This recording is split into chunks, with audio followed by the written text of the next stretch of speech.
Dios de amor, justo y redentor, perfecto en misericordia, gracia y perdón.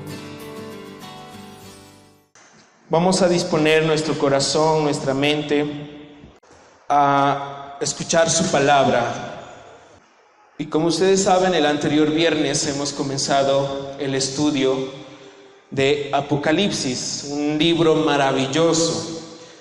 Con Oscar, cuando estaba predicando el anterior viernes, él decía que es mal vista la palabra Apocalipsis, que de repente es como si la gente tuviera un miedo terrible. Oh no, el Apocalipsis. Sí, algunos dicen, en mi casa es el Apocalipsis, mis padres, mis hermanos, no. Pero no, es realmente un libro glorioso, un libro que habla de Cristo, donde el tema principal es Jesucristo, su venida, y ya lo vamos a ver. Pero yo antes quisiera dar una lectura de una cita que tomé de un libro, y dice: el asombroso Apocalipsis contiene drama, suspenso, misterios, pasión y horror. Habla de apostasía por parte de la iglesia, cuenta acerca de un desplome sin precedentes de la economía y de la guerra final de la historia humana, la guerra que realmente dará fin a todas las guerras. Describe desastres naturales que solo compiten en intensidad con el diluvio universal en la época de Noé, cuando Dios derramará su ira sobre la tierra maldita por el pecado. Habla de intrigas políticas que inducirán a la llegada del trono del más malvado y perverso dictador que el mundo haya conocido jamás. Yo un día escuché a un predicador decir que Hitler será como Pinocho delante del anticristo, será como Pinocho realmente. Es increíble, la maldad de ese hombre nunca se la ha conocido. Por último, y lo más aterrador de todo, describe el juicio final y la sentencia de todos los rebeldes angelicales y humanos a tormento eterno en el infierno. El libro del Apocalipsis es de esta manera un libro de asombroso drama, horror, pero sin embargo, de modo sorprendente, es también un libro de esperanza y gozo con un final feliz, ya que el pecado, la tristeza, la muerte son desterradas para siempre. Entonces, esta cita la tomé del libro de comentarios de MacArthur, del pastor John MacArthur, y me parece que realmente es así. El libro de Apocalipsis demuestra todo lo que ahorita acabamos de decir. Y en esta noche yo te pido que te concentres, estés centrado en tu mente, en tu corazón, dispongas a escuchar la palabra, el hermoso libro del Apocalipsis.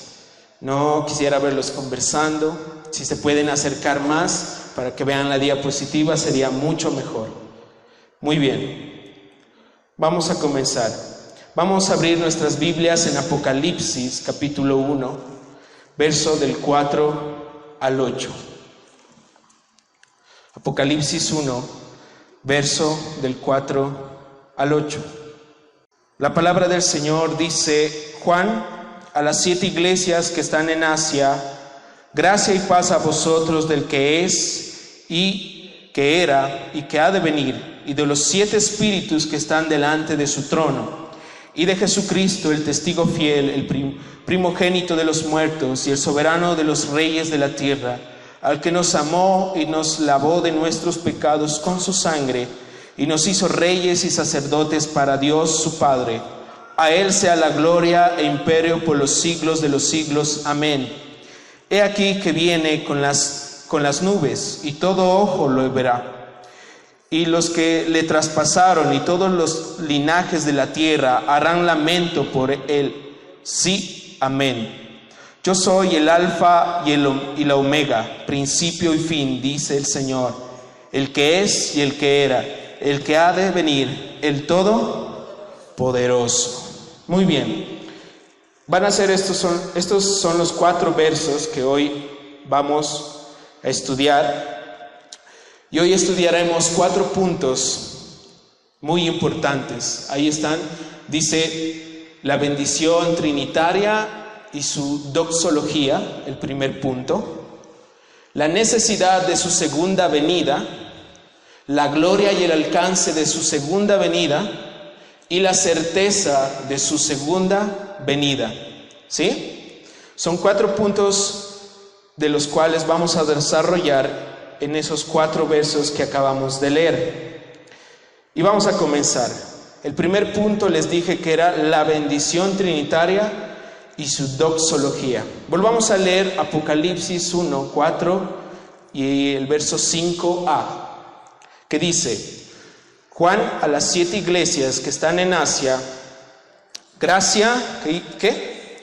Y paz a vosotros, del que es y que era y el que ha de venir, y de los 7 espíritus que están delante de su trono, y de Jesucristo, el testigo fiel, el primogénito de los muertos, y el soberano de los reyes de la tierra. Muy bien. Vamos a ver qué significa primeramente la bendición trinitaria, que es lo que acabamos de leer.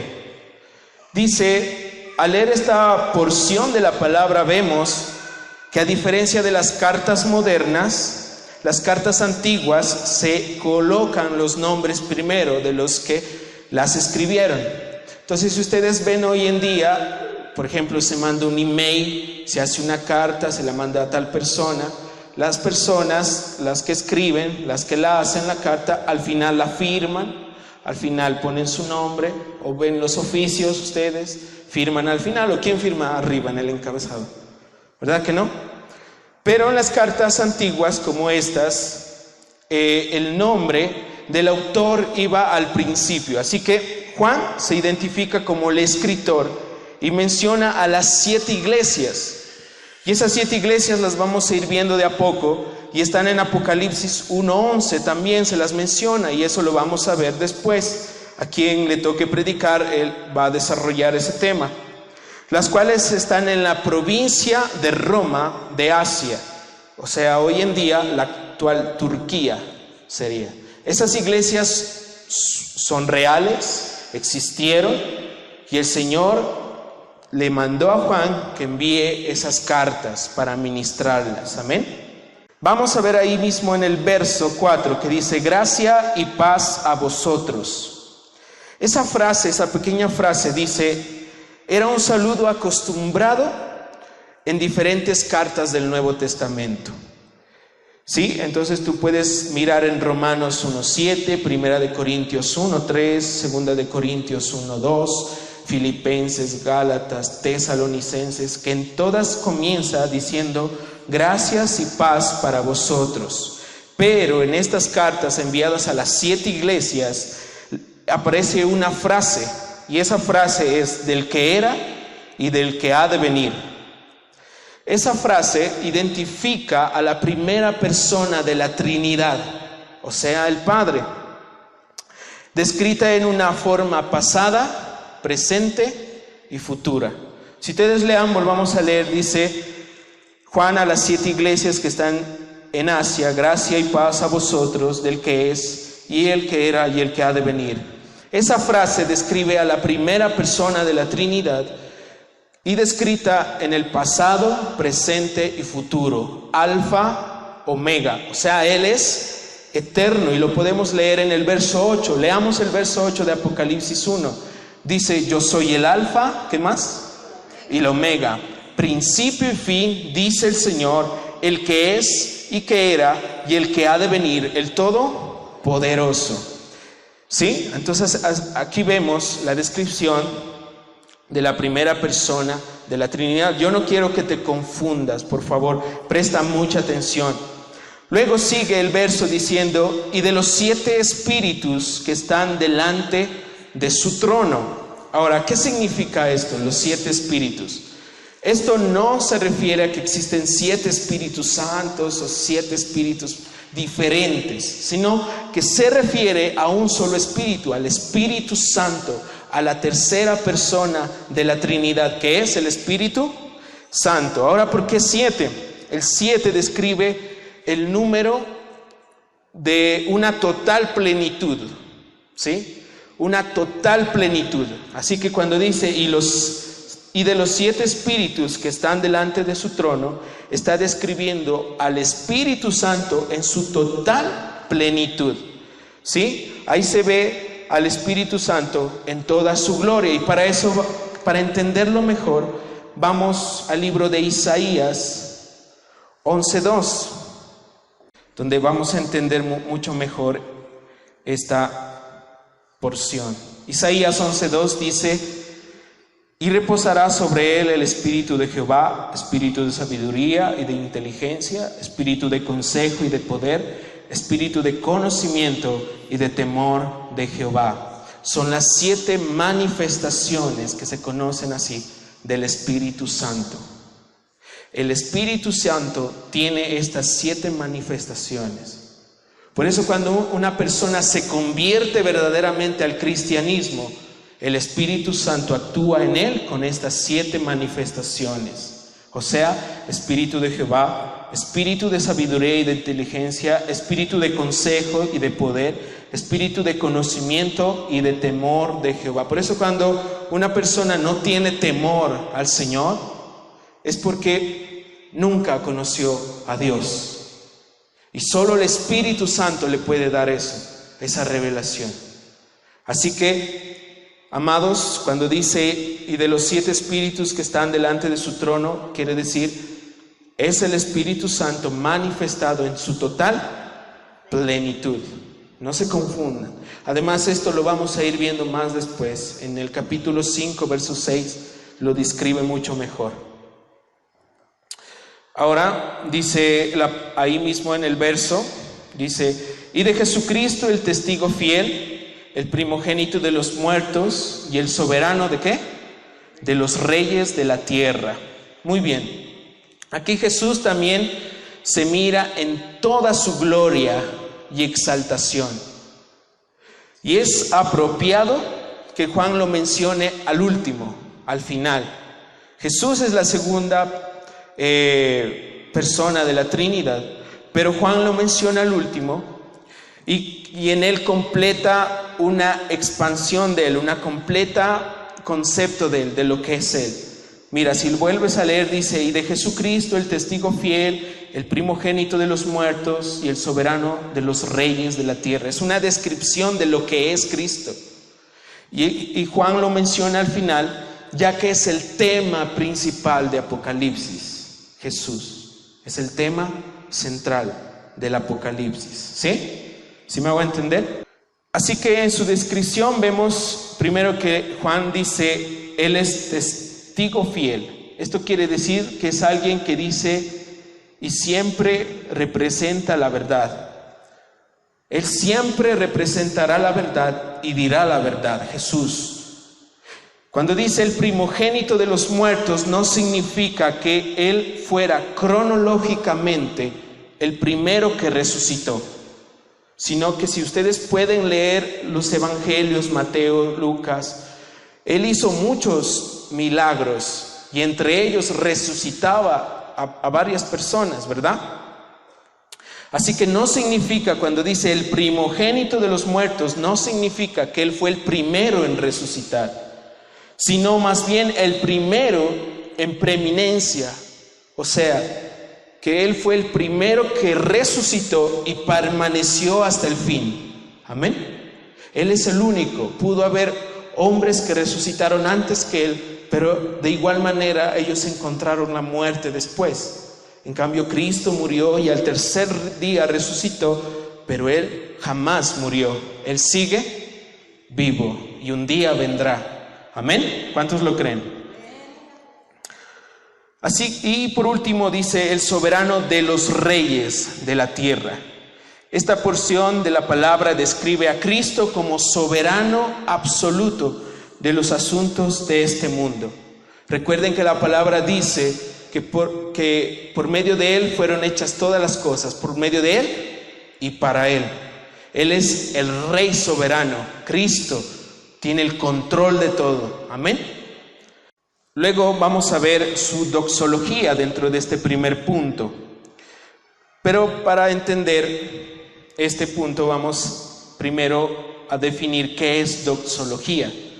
¿Sí? Una doxología es una breve oración o himno de alabanza que exalta la gloria y majestad de Dios. Es una oración pequeña, es un himno pequeño que exalta, sí, la gloria y la majestad de Dios. No es una palabra, o parece una palabra, wow, increíble, ¿verdad? Para muchos. Pero no, doxología quiere decir eso, una oración pequeña o un himno pequeño que exalta la gloria y majestad de Dios. ¿Sí? ¿Está comprendido qué es doxología? Muy bien. Aquí dice, miremos, al que nos amó y nos lavó de nuestros pecados con su sangre. En el verso 5 estamos, ¿sí? Al que nos amó y nos lavó de nuestros pecados con su sangre y nos hizo reyes y sacerdotes para Dios, su Padre. A Él sea la gloria e imperio por los siglos de los siglos. Amén. Eso es una doxología. Ahí Juan estaba expresando una doxología. Entonces, esta doxología comienza con la obra de Cristo realizada a favor de los creyentes. Así que hizo que Juan declarara esta oración. O mencionada una doxología a Jesús. Primero dice, al que nos amó. Y vamos a Romanos capítulo 8, verso 35 al 39. Romanos 8, verso 35 y 39. Amén. Dice, ¿quién nos separará del amor de Cristo?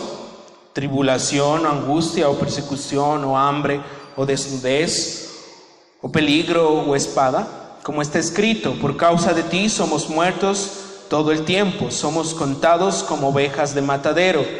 Antes en todas estas cosas somos más que vencedores por medio de aquel que nos amó. Miren, ahí está esa frase, aquel que nos amó. Juan lo sabía. Por lo cual estoy seguro de que ni la muerte ni la vida, ni ángeles ni principados, ni potestades, ni lo presente, ni lo porvenir, ni lo alto, ni lo profundo, ni ninguna otra cosa creada, nos separará ¿de qué? Del amor de Dios que es en Cristo Jesús, nuestro Señor. Ahí vemos que el Señor nos amó. Él nos sigue amando y no habrá nada ni nadie quien nos podrá separar. Amén. Entonces Juan lo sabía y por eso él comienza esta doxología diciendo al que nos amó.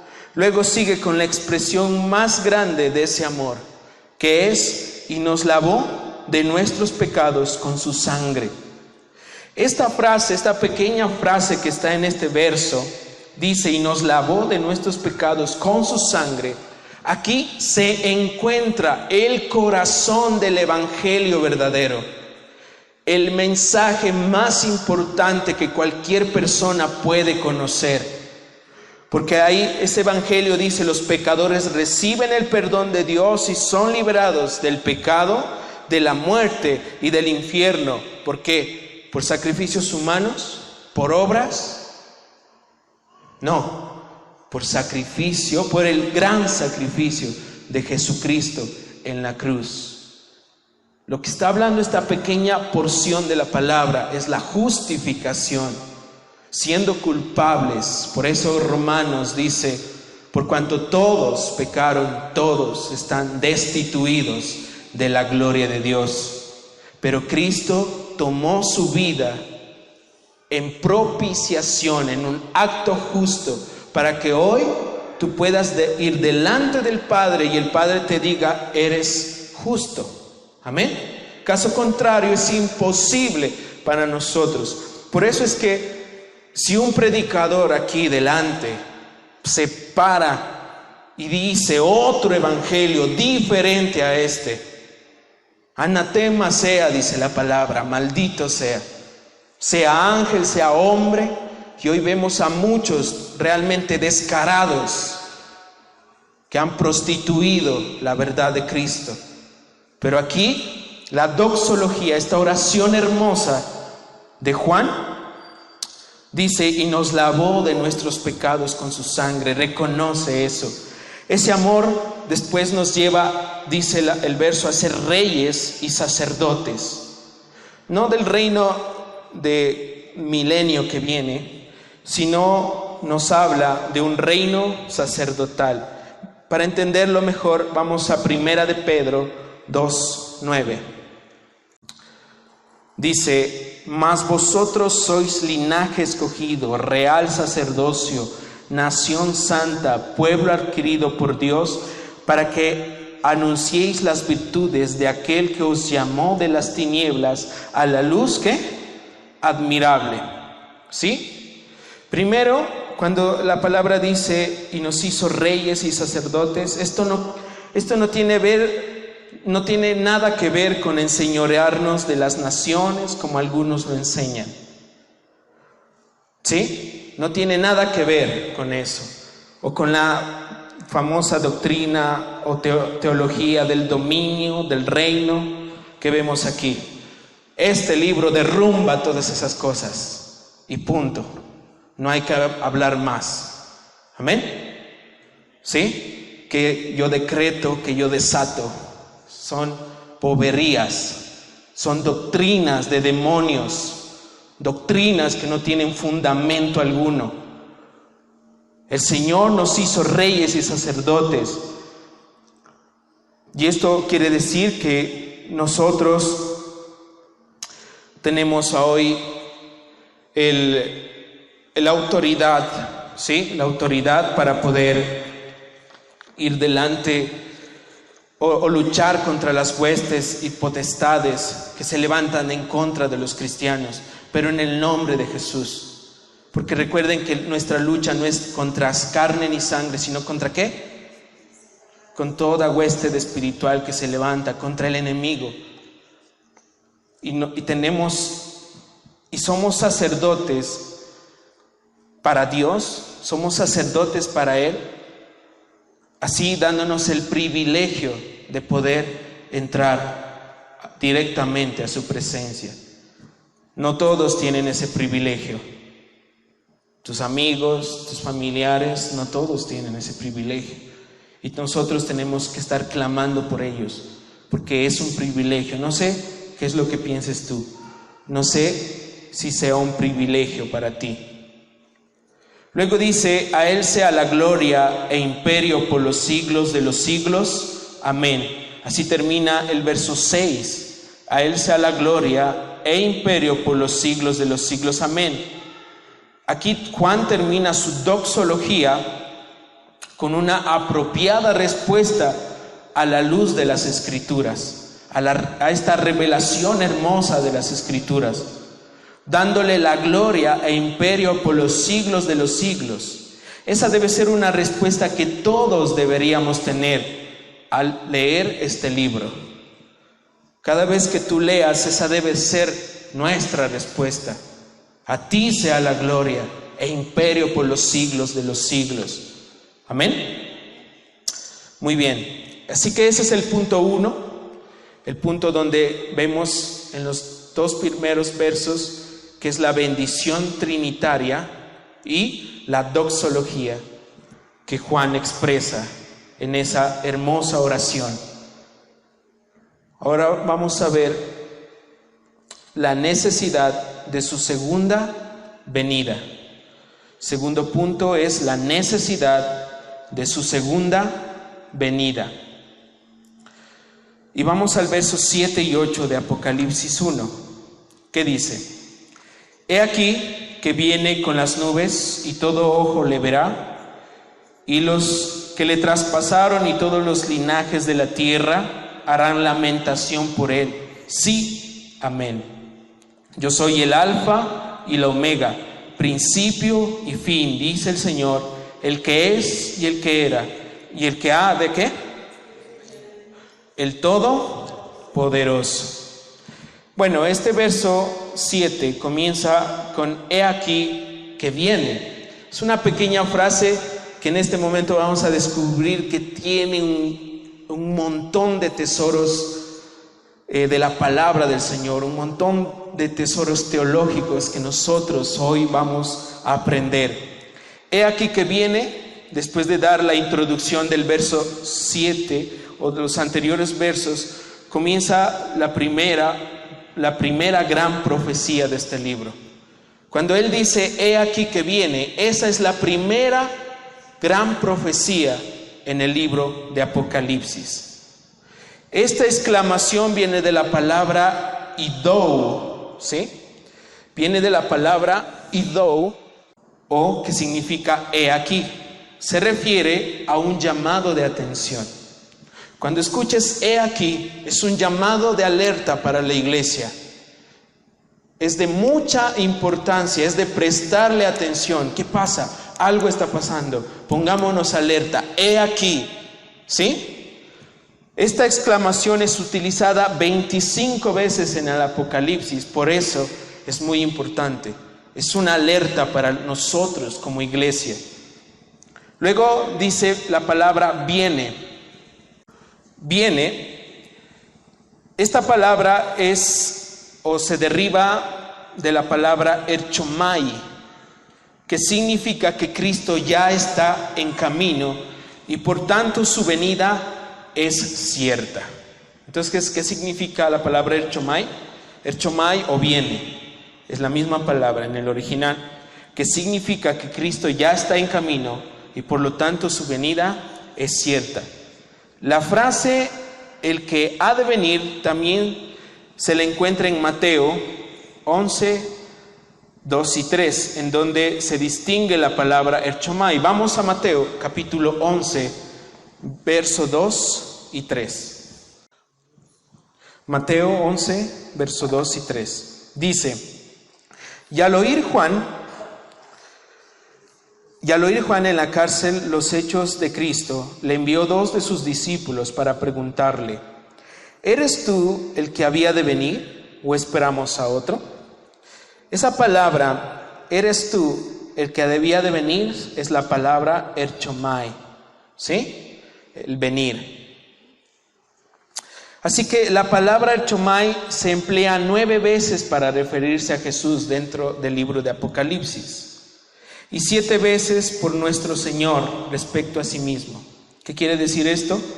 Que 9 veces fue escrita refiriéndose a Cristo y el mismo Señor le habló a Juan y le dijo 7 veces esta palabra.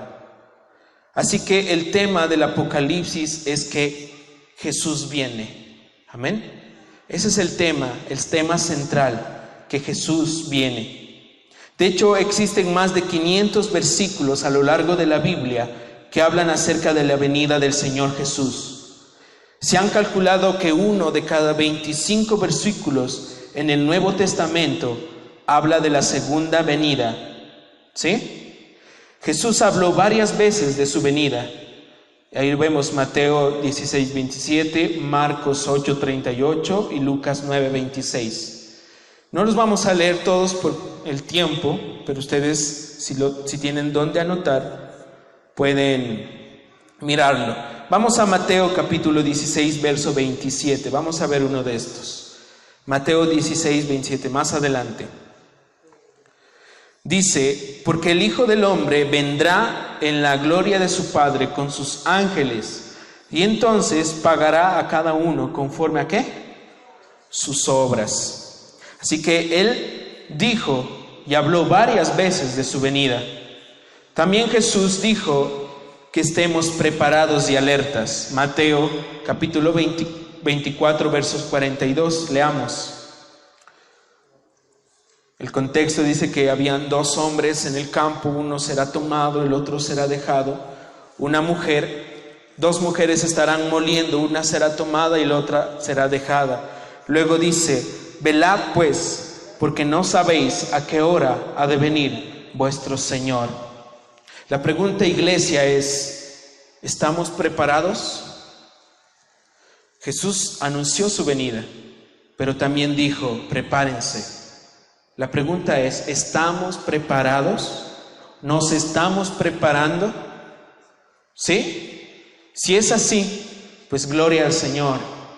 Y solo lo que tienes que anhelar es que Él venga pronto. Por eso nos tenemos que preguntar, ¿por qué es necesario la segunda venida? ¿Por qué es necesario la segunda venida? ¿Qué piensan ustedes? ¿Por qué es necesario? Y vamos a ver unos puntos. Primero, para cumplir lo escrito por los profetas. Amén. Primero, para cumplir lo escrito por los profetas. Veamos. Existen varias profecías escritas en la Biblia que deben ser cumplidas. Por ejemplo, Génesis 49:10, Salmos 2 del 6 al 9, Isaías 9 del 6 al 7, Jeremías 23 del 5 al 8, hay también Daniel, Ezequías y hay muchos más que deben de ser cumplidas. No las podríamos leer obviamente a todas. Estas profecías que se refieren al reinado terrenal del Mesías no se cumplieron en la primera venida, por lo tanto, Él debe venir nuevamente para cumplirlas. Amén. No se cumplieron, así que Él debe venir nuevamente para cumplirlas. Veamos dos de ellas. Salmos capítulo 2, verso 6 y 9. No nos perdamos de Apocalipsis, que vamos a seguir. Salmos capítulo 2, verso 6 y 9. Muy bien. Dice: pero yo he puesto mi rey sobre Sión, mi santo monte. Yo publicaré el decreto. Jehová me ha dicho: mi hijo eres tú. Yo te engendré hoy. Pídeme y te daré por herencia las naciones, y como posesión tuya los confines de la tierra. Los quebrantarás con vara de hierro, con vasija de alfarero los desmenuzarás. Esa es una profecía que habla de Cristo reinando como Mesías aquí en la tierra. También Isaías habla de eso. Vamos a Isaías capítulo 9, verso del 6 al 7. Y vamos a leer que también Isaías menciona por qué es necesario que Jesucristo venga nuevamente. Isaías 9, 6, 7 dice: porque un niño nos es nacido, hijo nos es dado, y el principado sobre su hombro. Y se llamará su nombre admirable, consejero, Dios fuerte, Padre eterno, príncipe de paz. Lo dilatado de su imperio y la paz no tendrán límite sobre el trono de David y sobre su reino, disponiéndolo y confirmándolo en juicio y en justicia desde ahora y para siempre. El celo de Jehová de los ejércitos hará esto. Es otra de las profecías que anuncian al Mesías, a Jesús, reinando aquí. Amén. Por supuesto, esto no se ha cumplido aún, así que es necesario que Cristo venga nuevamente. Amén. Segundo punto. ¿Por qué es necesario que Jesús venga nuevamente o por segunda vez? Porque la promesa que hizo Jesús requiere su venida. Vamos a Juan capítulo 14, verso 2 y 3. Y vamos a ver cuál es la promesa que Jesús hizo. Juan capítulo 14, verso 2 y 3. Amén. Dice: en la casa de mi Padre muchas moradas hay. Así, si así no fuera, yo os lo hubiera dicho. Voy pues a preparar lugar para vosotros. Y si me fuere y os prepararé lugar, vendré. ¿Qué dice? Vendré otra vez. Miren, ahí está esa promesa. Yo os tomaré a mí mismo, para que donde yo estoy, vosotros también estéis. Así que, ¿por qué es importante que Jesús, nuestro Señor, venga por segunda vez para cumplir esta promesa? Amén. Es una promesa hermosa que habla por sí sola, donde Él dice que en casa de mi Padre muchas moradas hay. Si no las hubiese, yo ya les hubiese dicho. Así que iré y luego vendré otra vez y los tomaré a mí mismo, para que donde yo estoy, vosotros también estéis. ¿Sí? Esto se cumplirá, ¿sí? Así que el segundo punto, la promesa que hizo Jesús requiere su venida. Tercero, dice, ¿por qué es necesario que Cristo venga por segunda vez? Porque estaría en juego la veracidad de la Trinidad. Estaría en juego la veracidad de la Trinidad. Si no fuera a darse la segunda venida, si la segunda venida no fuera posible o solo fuera escrita pero nunca se cumpliría, entonces el Espíritu Santo no fuera llamado el Espíritu de verdad, ¿sí? Así como lo nombra en Juan, vamos a Juan, capítulo 15, verso 26. Juan 15, 26. Juan 15, 26 dice, pero cuando venga, ¿qué dice? El Consolador, a quien yo os enviaré del Padre, el Espíritu ¿de qué? De verdad, el cual procede del Padre, Él dará testimonio acerca de mí. Claramente está diciendo el Espíritu de verdad, el cual procede del Padre, Él dará testimonio de mí. Si la venida de Cristo, la segunda venida de Cristo no se cumpliera, entonces estaría en juego la veracidad de esta palabra. Amén. Pero vamos a ver más adelante que nada ni nadie podrá detener la segunda venida del Señor y que todo es una realidad absoluta, una verdad absoluta. Vamos más allá, el capítulo 16, verso 13 del mismo libro de Juan, para ver otro verso que habla acerca del Espíritu de verdad. Juan 16, 13 dice, pero cuando venga ¿qué? El Espíritu de verdad, Él os guiará a toda la verdad, porque no hablará por su propia cuenta, sino que hablará todo lo que oyere y os hará saber las cosas que habrán ¿de qué? De venir. Imagínense, este verso habla acerca del Espíritu de verdad. Así que ¿por qué es necesario que el Señor Jesús venga por segunda vez? Porque si no estaría en juego la veracidad de la Trinidad. Amén. Dando gracias al Señor, como dice en Éxodo 23, Él no es hombre para decir mentiras, ni es hijo de hombre para arrepentirse. Amén. Así que debemos creer en el Señor y debemos de darle la gloria por eso. Gracias Dios por tener ese Espíritu de verdad que nos guía a la verdad. Amén. Muy bien, cuarto punto dentro de esta pregunta que hemos hecho. ¿Por qué es necesario que el Señor Jesucristo venga por segunda vez? ¿Qué dice? Para cumplir el plan de Dios para la iglesia. Hermoso. Para cumplir el plan de Dios para la iglesia. Vamos a Apocalipsis, capítulo 3, verso 10. Dice la palabra del Señor, por cuanto has guardado la palabra de mi paciencia, yo también te guardaré de la hora de la prueba que ha de venir sobre el mundo entero, para probar a los que moran sobre la tierra. Esto es un hermoso pasaje que habla acerca de que la iglesia no va a pasar por la gran tribulación. Para cumplir esta profecía, Él debe volver antes de la hora de la prueba. Él debe, esa venida sería el arrebatamiento, porque hay que diferenciar, ¿sí? El arrebatamiento de la segunda venida de Jesús, que son dos cosas diferentes. Hay muchos que se equivocan y dicen que el arrebatamiento es la segunda venida de Jesús, pero no es así. Aquí está hablando específicamente de volver entre las nubes para arrebatar a la iglesia, pero no para asentar su reino.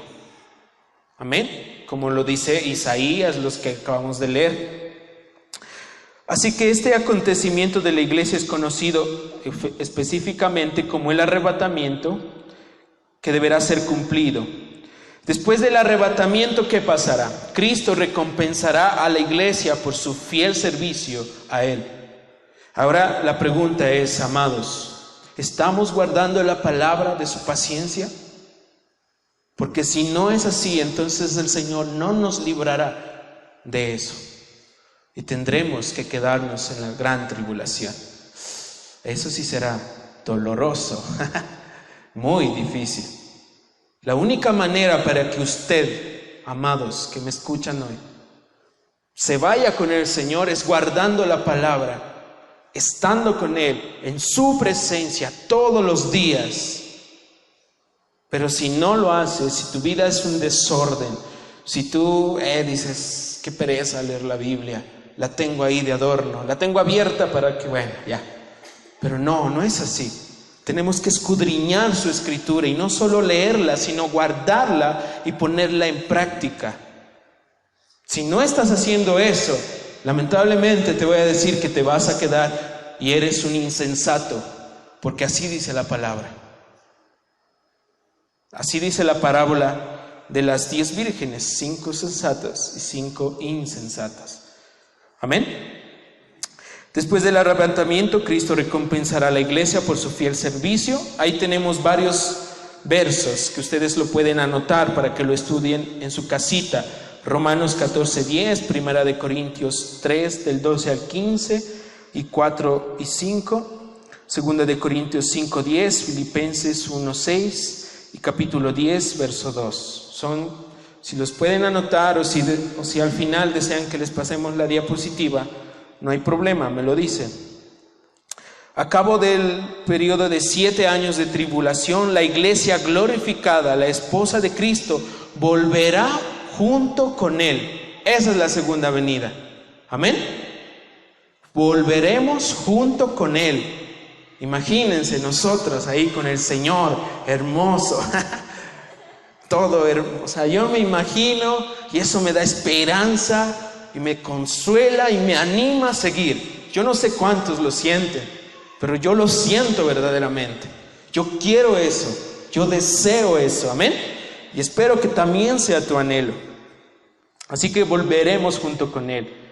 En ese tiempo la iglesia será vindicada o será puesta allí junto con el Señor para que las naciones o los incrédulos sepan a quién pertenece al Señor.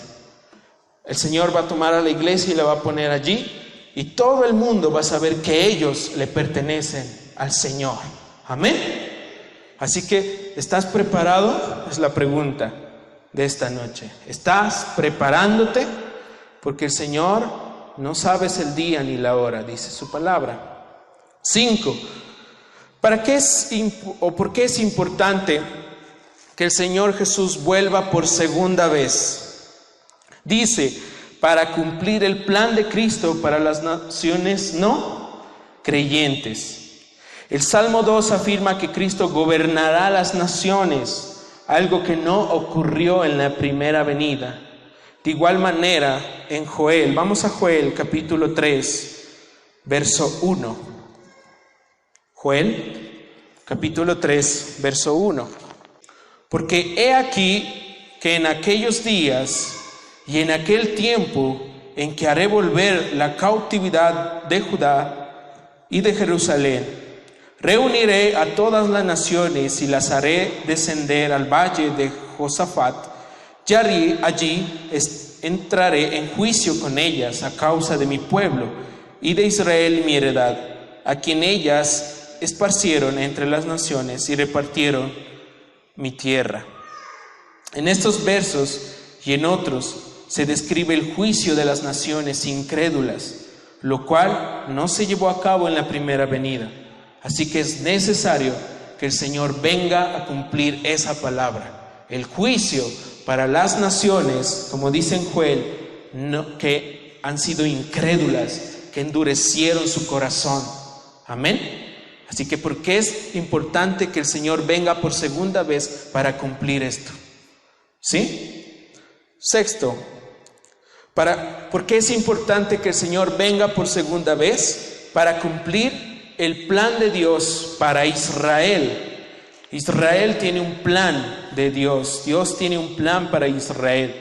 Dios nos enseña que no ha terminado aún con Israel. El apóstol Pablo lo menciona en Romanos capítulo 11, verso del 1 al 2. Vamos a Romanos capítulo 11, verso del 1 al 2. Romanos 11, verso 1 y 2. Dice: digo pues, ¿ha desechado Dios a su pueblo? En ninguna manera, porque también yo soy israelita, de la descendencia de Abraham, de la tribu de Benjamín. ¿No ha desechado Dios a su pueblo, al cual desde antes conoció? ¿O no sabéis qué dice Elías la Escritura? ¿Qué dice de Elías la Escritura? ¿Cómo invoca a Dios contra Israel diciendo? Bueno, además de la continuación de Israel como nación, Dios le prometió a Israel paz, prosperidad, seguridad y un reino como está escrito en todos estos libros, que también ustedes lo pueden ver: Deuteronomio 4:30, Isaías, Jeremías, Ezequiel, Daniel. Al final les podremos pasar la información, así que no se preocupen. Como no se cumplieron en la primera venida, Jesús debe volver. Eso te debe de alegrar. Jesús debe volver. 7. La humillación de Cristo exige que Él vuelva. En su primera venida, Jesucristo fue rechazado, vituperado, ultrajado, ejecutado como un delincuente, como el peor de los hombres. Sino que un día, según Filipenses 2:10, capítulo 2, verso 10 y 11, dice: para que en el nombre de Jesús se doble toda rodilla de los que están en los cielos y en la tierra, debajo de la tierra, y toda lengua, ¿qué dice? Confiese, ¿sí?, que Jesucristo es el Señor, para gloria de Dios Padre. Un día toda rodilla y toda lengua confesarán que Él es el Dios Jesucristo, el Mesías, ¿sí? Un día lo van a ver, hasta el más duro de los hombres, orgulloso allí que no quiere aceptar, hasta él doblará rodillas y pronunciará estas hermosas palabras. También para que se cumpla lo dicho en el falso juicio que se realizó por el sumo sacerdote en el libro de Mateo. Vamos a Mateo capítulo 26, versos 63 y 64. Allí se produjo el falso juicio contra Jesús. Mateo 26, 63, 64 dice: mas Jesús callaba. Entonces el sumo sacerdote le dijo: te conjuro por el Dios viviente que nos digas, ¿sí? Que nos digas ¿qué? ¿Qué le dijo? Si eres tú el Cristo. Aquí estamos viendo, y luego Jesús le dice: tú lo has dicho, y además os digo que desde ahora veréis al Hijo del Hombre sentado a la diestra del poder de Dios y viniendo en las nubes del cielo. Jesús anunciaba su segunda venida. Esto no pudo hacer en la primera, así que es necesario que Cristo venga por segunda vez. 8, ¿por qué es necesario que Jesús venga por segunda vez? Porque la expectativa de los creyentes exige que Cristo vuelva. Vamos a 1 de Corintios, capítulo 15, verso 19. 1 de Corintios, capítulo 15, verso 19. Dice la palabra del Señor: si en esta vida solamente esperamos en Cristo, somos los más dignos de conmiseración de todos los hombres. O de misericordia también puede ser esa palabra. ¿Sí? O sea que los creyentes verdaderos están siempre esperando y aguardando con toda esperanza la manifestación gloriosa de Dios y nuestro gran Salvador. Un día veremos al Señor cara a cara, ya sin nada más, ya sin este pecado, ya sin esta carne, ya será diferente, será hermoso, glorioso, y eso te tiene que hacer suspirar. te tiene que conmover, animar, levantar, porque un día vas a ver al Señor de un lado o del otro también. ¿Cuál decides? El Señor te dice, decídete hoy, afírmate en el Señor para que tú puedas ver la gloria de Dios. Y el último punto es porque el juicio de Satanás exige que Cristo vuelva. Porque el juicio de Satanás exige que Cristo vuelva. Bueno, Satanás es el gobernante temporal de este mundo. Entonces lo vemos en Juan 12:31, 14:30, 16:11. Ustedes lo pueden leer en su casita. El Dios de este siglo, el Dios con D minúscula, por supuesto, segunda de Corintios 4:4, ahí lo dice, que emplea su poder para esclavizar a los hombres.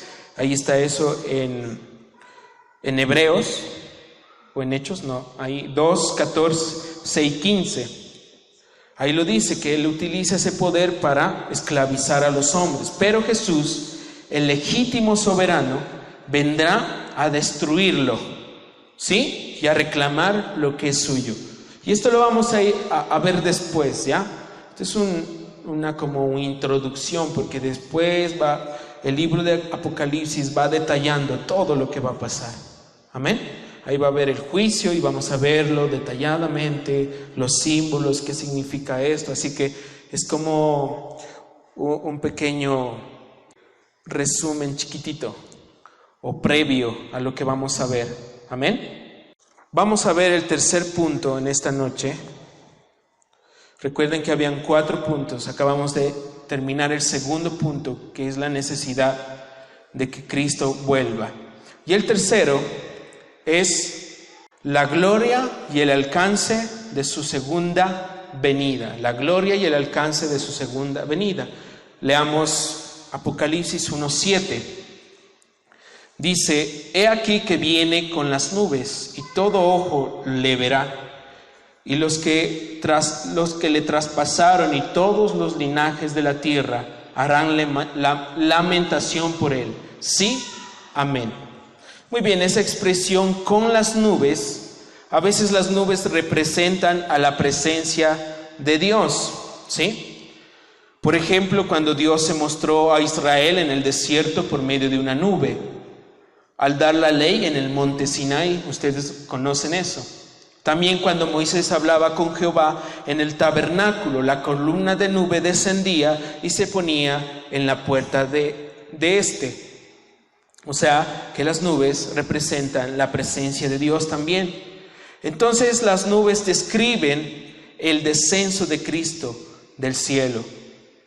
Estas de manera significativa, o sea, que serán por medio de una luz brillante que acompaña la presencia de Dios, una luz tan poderosa que nadie puede ver y vivir. Habla de la segunda venida, no es el rapto, por si acaso, ¿no? En esta parte, no se confunda cuando habla de nubes. Habla de la segunda venida cuando vengamos con Él, y será tan gloriosa que la luz alumbrará todo, y todos los que miren van a quedar incluso muertos, porque como dice en Éxodo 32:20, ¿quién miró a Dios y vivió? ¿Sí? Así que en ese momento la luz será increíble y va a ser lo glorioso y va a ser como un desfile tanto indescriptible como atemorizante para los que estén aquí en la tierra, porque todo ojo lo verá y toda lengua confesará que Él es el Dios, el Rey. Amén. En ese momento va a ser comparado como cuando el Señor estuvo en el Sinaí, que todo temblaba y que todo era relámpagos y que los israelitas tuvieron ¿qué? Temor. Así mismo va a ser gloriosa la venida del Señor y va a ser de una manera espectacular. Por eso la gloria va a ser en su segunda venida, todos lo verán. Luego dice: y todo ojo le verá, y los que le traspasaron y todos los linajes de la tierra harán lamentación por él. Sí, amén. Su gloria será evidente para todo humano. Todo el mundo que esté aquí, que se quede, lo verá. Amén. Los que lo traspasaron no se refiere a los soldados romanos que participaron de la crucifixión, sino a los judíos incrédulos que entregaron a Cristo para que Él muriera. Así como está escrito también en Zacarías 12:10, que después ellos llorarán amargamente y harán lamentación. Ellos, los judíos, se arrepentirán. Igualmente Pedro dijo que el pueblo judío era el culpable de la muerte de Cristo. Veamos Hechos capítulo 2, versos 22 y 23, para ver lo que dijo Pedro. Dice: varones israelitas, oíd estas palabras. Jesús Nazareno, varón aprobado por Dios entre vosotros, con las maravillas, prodigios y señales que Dios hizo entre vosotros por medio de él, como vosotros mismos sabéis. Dice: a este entregado por el determinado consejo y anticipado conocimiento de Dios, prendisteis y matasteis por manos de inicuos, crucificándole. Ahí Pedro les decía: ustedes tienen la culpa. Así que después, en este tiempo, en esta segunda venida, muchos judíos se salvarán durante la tribulación. Recuerden que hay 7 años de tribulación, de gran tribulación. Tanto los 144,000 que nombra la palabra como sus convertidos se salvarán, se arrepentirán. Y esto, como les digo, lo vamos a ver más después. Habrá 144,000 judíos que estarán lamentándose, y será un lamento para arrepentimiento genuino. Y a los que ellos prediquen también se salvarán. Amén. Luego dice: y todos los linajes de la tierra harán lamentación por él. Sí, amén. Esto se refiere a las naciones gentiles incrédulas, a los que no son judíos. Como el pueblo judío, ellos también harán lamentación por Cristo, pero no con un arrepentimiento genuino. ¿Sí? Los judíos harán lamentación por Cristo, y los gentiles también harán lamentación por Cristo.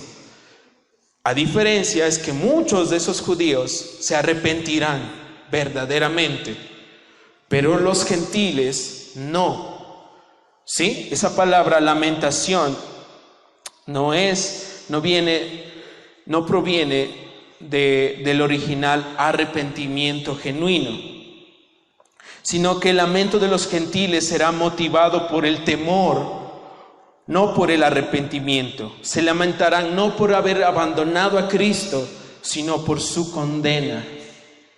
Ellos no se arrepentirán por haber abandonado a Cristo y por haberse quedado en esta tierra, sino ellos se lamentarán porque van a decir: oh no, me tocó el infierno, y se van a ir ahí. Por eso van a lamentarse, y no porque ellos abandonaron a Cristo. ¿Sí? Mientras que los judíos se lamentarán por Cristo, y ellos sí se arrepentirán. Por eso los 144,000 y sus convertidos se salvarán. Amén.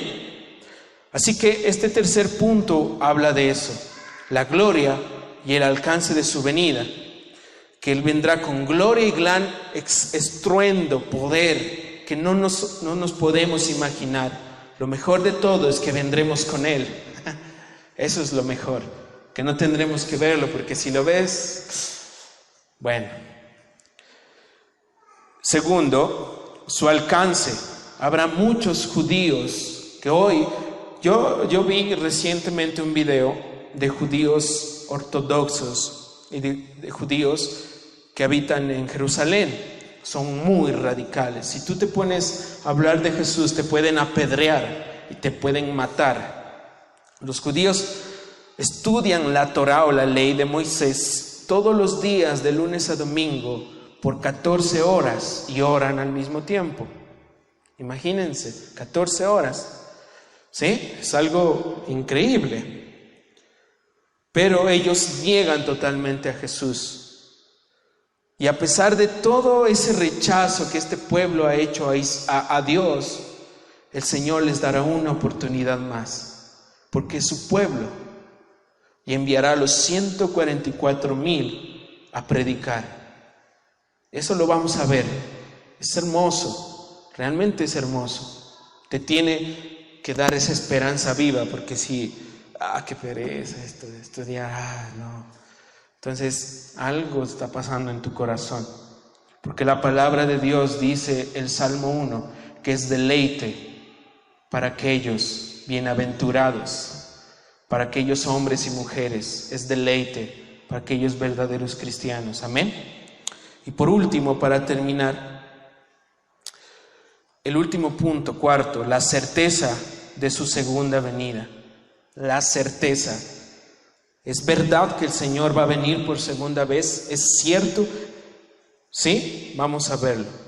Y esto vamos a leer el verso 8 de Apocalipsis 1, que dice: yo soy el alfa y la omega, principio y fin, dice el Señor, el que es, el que era y el que ha de venir, el Todopoderoso.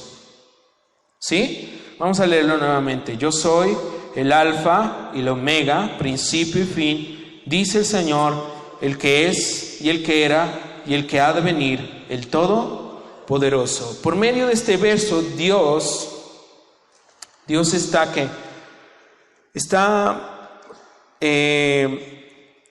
está diciendo o afirmando que cumplirá todo lo que antes ha dicho, todo lo que dicen los profetas, todo lo que dice la palabra de Dios será cumplida. Diciendo que Él es el alfa y el omega, está afirmando que Dios lo sabe todo. Por lo tanto, Él conoce la certeza de su promesa. Él conoce lo que prometió. Por eso Éxodo dice, no soy hombre, ¿sí? El Señor no es hombre para mentir, ni hijo de hombre para arrepentirse. El Señor no dice, me arrepiento de haber dicho esta promesa. No, el Señor certeramente, Él va a venir por segunda vez. Cuando dice alfa y omega, está afirmando que Dios lo sabe todo, ¿sí? Luego dice la frase, el que es y el que era y el que ha de venir. Nuevamente se repite esta frase como lo veíamos al principio. En esta parte se está refiriendo que Dios no está limitado por el tiempo. ¿Se recuerdan? Ahí está afirmando que Dios es alfa, omega, principio, presente y futuro, siempre, el principio y el fin. Él no está limitado por tiempo. Él siempre ha sido y será. Así que no habrá nada que afecte la promesa de la segunda venida. Así que el Señor Jesucristo volverá y punto. Él volverá y listo. Habrá muchos incrédulos, incluso dentro de la iglesia, que no creerán. Y como dice la palabra de Dios claramente en Mateo capítulo 24 y 25, donde hay una parábola hermosa donde el Señor les dice a sus discípulos, el Señor dejó a su siervo para que él cuidara de las personas que él deja a cargo, y se fue. Y el siervo les atendía, los cuidaba, pero al ver que su señor se demoraba, se descuidó, los comenzó a maltratar y comenzó a emborracharse. ¿Sí? Se descuidó. Y cuando vino el siervo, el Señor lo partió en dos y lo echó al infierno, donde será el llanto y crujir de dientes. Hay muchos en la iglesia que les pasa lo mismo. Han escuchado, el Señor vendrá, y después dicen, no viene. Y comienzan a descuidar su vida devocional y comienzan a descuidar su vida cristiana. Ya no oran, ya no leen la palabra, ya no quieren venir a la iglesia, ya no quieren alabar, están cantando aquí y qué pereza, no, toca así, aplauden así, como dice el pastor, así, las manos por acá, por allá. Ya han perdido la pasión. A esas personas, si el Señor te encuentra así, ay, dice el Señor, ay de aquellos Tengan mucha conciencia de esto. Finalmente, dice el verso, el Todopoderoso. El Todopoderoso. Aquí afirma su omnipotencia, lo que quiere decir que nada ni nadie impedirá que Dios lleve a cabo su promesa o su soberana voluntad. Jesús vendrá por segunda vez y nada ni nadie lo podrá impedir. Gloria al Señor. Verdaderamente Él es todopoderoso. Yo no sé cuántos sienten esta palabra, porque Él es omnipotente y nadie podrá luchar contra Él. Y nadie ni nada podrá impedir que el Señor venga por su iglesia. Primero por su iglesia y luego venga con ella en gloria. Increíble. Eso te tiene que motivar, animar. No desmayes. Satanás está como león rugiente, como hablábamos el día martes. Satanás está como león rugiente devorando a aquellos que no se afirman en la fe. La palabra de Dios, examínate, dice, si estás caminando en la fe o no. Si no lo estás, preocúpate. Hoy es el día. Pero tenemos que dejar nuestra mediocridad espiritual, de no buscar a Dios todos los días, de no leer su palabra todos los días. Si no lo haces, ¿qué estás haciendo? Porque nada de la palabra de Dios no puede ser reemplazada con algo. No es que yo leo esto, prefiero leer a este hombre, prefiero escuchar esta prédica en las mañanas, así que ya, con eso hice mi devocional. No. La palabra de Dios no puede ser cambiada por nadie y es la única que tiene la verdad absoluta. Así que la pregunta es, ¿te estás preparando o no? ¿Te estás preparando para recibir a tu Señor? ¿O eres un imprudente como las 5 vírgenes? Hoy afirma tu corazón a la vida en Cristo. Si te parece esto perezoso, si estás aquí y prefieres irte a otro lado, examina tu corazón porque no estás con el Señor. Es una batalla diaria de hombres y mujeres valientes que esperan a su Señor y no son como ese siervo negligente que dijo, no, el Señor ya no vino o tarda mucho y se descuidó. Tenemos que anhelar cada día crecer en Él. La palabra es un deleite para ti, la palabra de Dios. Disfrutas leer la palabra de Dios. Suspiras con esa palabra. Te enamoras de Él con esa palabra. A veces te tiene que quebrar completamente. A veces te tiene que destruir un poco. Pero lo disfrutas. ¿O para ti ya es una monotonía orar? ¿O ya se convirtió en un proceso religioso que no vale la pena? Cada día, hermanos, tenemos que anhelar a Cristo. Anhélale a Él con un corazón sincero. Ya es hora. Al final del Apocalipsis, capítulo 22, las palabras terminan diciendo, ven, sí Señor, ven pronto, ven. Los verdaderos cristianos anhelan la venida del Señor. O tú eres de aquellos que dicen, no vengas aún, tengo que solucionar esto, no puedo dejar esto. No, el Señor te va a decir, este es un camino para valientes, los que dejan todo. Cada día aprendo a vivir con el Señor y espero que sea tu anhelo ferviente vivir con Él. Si no es así, ¿cuál es tu motivación por la que estás hoy aquí? ¿Cuál es esa motivación? Dios de amor, justo y redentor, perfecto en misericordia, gracia y perdón.